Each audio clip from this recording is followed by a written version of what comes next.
Assalamu alaikum. Бүгүн мынакей Борке бир тууганыбыз өзүбүздүн агабыз, акебиз өзүнүн зекетин бергени келиптир.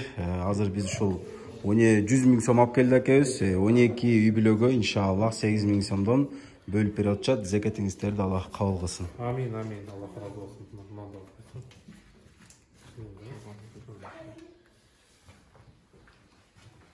Башта. Жакшы жака, туура жака жумшай бересиздер, а?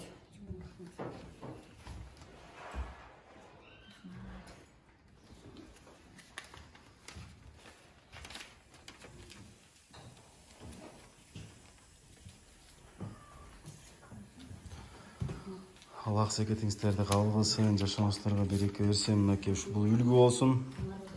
Бул видео үлгү болсун. Кара Көлдө канча деген зекет бере алат турган үй бүлөлөр бар, канча деген адамдар бар зекет бере алат турган.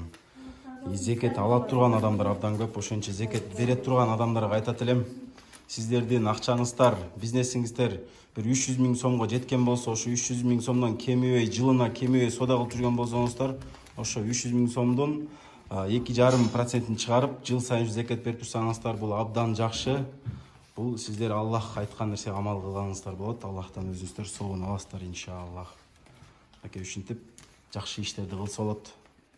Элдер кылып атышат, берип атышат, үлгү болсун.